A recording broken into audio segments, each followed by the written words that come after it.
Ça va? Non.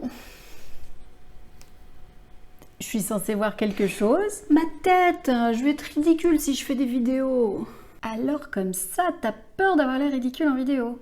Allez, viens, on va voir comment on peut dépasser ça. Moi, c'est Caroline de La Chouette qui filme. J'accompagne les entrepreneurs comme toi à dépasser leurs blocages pour qu'ils puissent, eux aussi, mettre la puissance de la vidéo au service de leur business. D'ailleurs, je t'ai préparé une mini-formation pour développer ton activité grâce à la vidéo.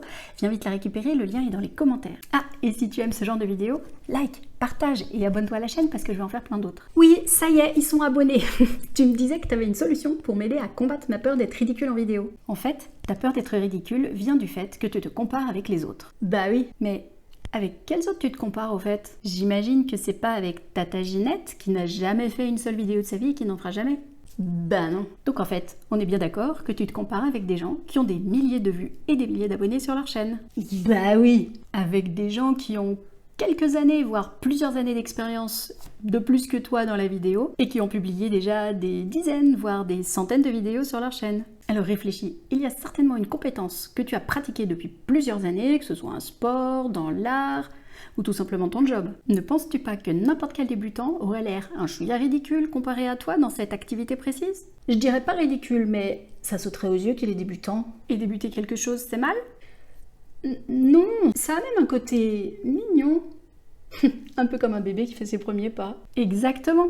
Exactement quoi? Tes premières vidéos, comme les premiers pas d'un bébé, elles vont être plus mignonnes que ridicules, parce que ça va sauter aux yeux que tu débutes. Et au fur et à mesure que tu vas faire des vidéos, que tu vas t'entraîner, tu vas devenir meilleur, naturellement, comme toute compétence qu'on exerce. Donc, ce que tu me conseilles pour combattre la peur d'être ridicule en vidéo, c'est de faire des vidéos. Exactement.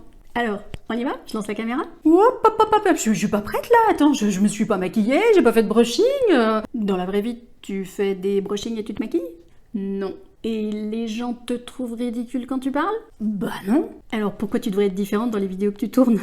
Tu crois vraiment qu'on doit se conformer à une sorte de standard, un peu comme s'il y avait une liste, que si t'as coché toutes les cases, t'as plus aucun risque d'être jamais ridicule en vidéo? Bon, un peu quand même.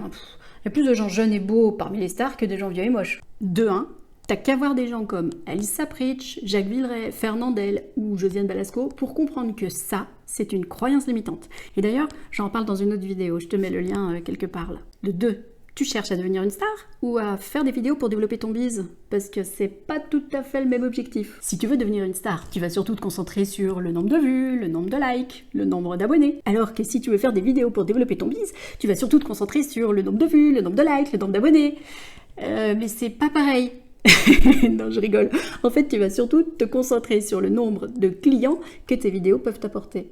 De 3, être ridicule, en vrai, c'est plutôt intéressant. Bon, il ne s'agit pas d'être ridicule dans le cœur de ton métier, mais accepter de te montrer toi avec tes défauts et tes particularités, ça te rend incopiable, ça te rend remarquable. Et puis, qui a dit que t'étais ridicule? Probablement toi, ou plutôt ta petite voix. Parce qu'un jour en 5e, t'as le prof de musique qui t'a demandé de jouer un morceau à la flûte à bec et que t'as pas réussi à souffler dedans tellement tu stressais et que toute la classe a rigolé. Mais tes premières vidéos, rassure-toi, personne ne va les regarder, à part tes vrais fans. Et eux, ils aimeront tes imperfections et tes petits défauts. Bien loin de te trouver ridicule, ils seront scotchés de voir que tu as osé. Mais je sais que c'est dur de passer à l'action. La première fois que tu te vois en vidéo, en général, c'est normal, tu n'aimes ni ta tête, ni ta voix. D'ailleurs, j'en parle dans une autre vidéo. La solution, c'est de faire une vidéo rien que pour toi. Pour moi, je la montrerai à personne? À personne. L'idée, c'est de commencer à apprivoiser ton visage et ta voix en vidéo. Pour commencer, on va faire simple. Tu vas juste te présenter en vidéo. Tu te souviens? Pas d'enjeu. Personne ne regardera cette vidéo.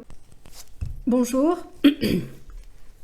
Bonjour. Je m'appelle Ernestine et je suis le personnage inventé par Caroline de La Chouette qui filme pour dynamiser ses vidéos. L'astuce, c'est de recommencer ta phrase au moins 10 fois en testant des trucs. Le visage sérieux, le visage souriant, de 3/4, en regardant au loin, d'un air sexy, rébarbatif. Plus tu auras de différence entre ces 10 prises, mieux ce sera. Puis tu regardes la vidéo et tu notes le plus objectivement possible ce que tu peux améliorer, ce que tu as aimé à la fois quand tu l'as fait et quand tu te regardes. L'important c'est de regarder la vidéo comme si c'était celle de ton ou de ta meilleure amie et que ton objectif était de l'aider à être le ou la meilleure possible sans le ou la freiner dans son élan. Et tu recommences jusqu'à ce que tu commences à penser que tu pourrais publier cette vidéo. Punaise, mais ça marche ton truc, hein. Tu sais que je commence à me trouver plus si ridicule que ça.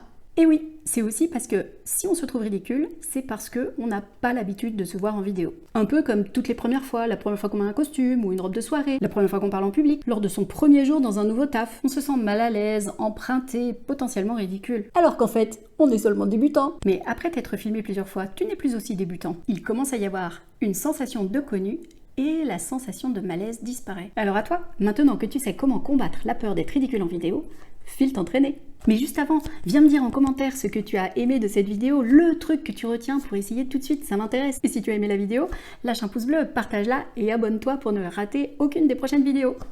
À la semaine prochaine! Tu crois vraiment qu'on doit... Tu dois vraiment qu'on doit respecter une sorte de code standard comme s'il y avait une liste, que quand t'as coché toutes les cases, t'es sûr de plus jamais être ridicule en vidéo?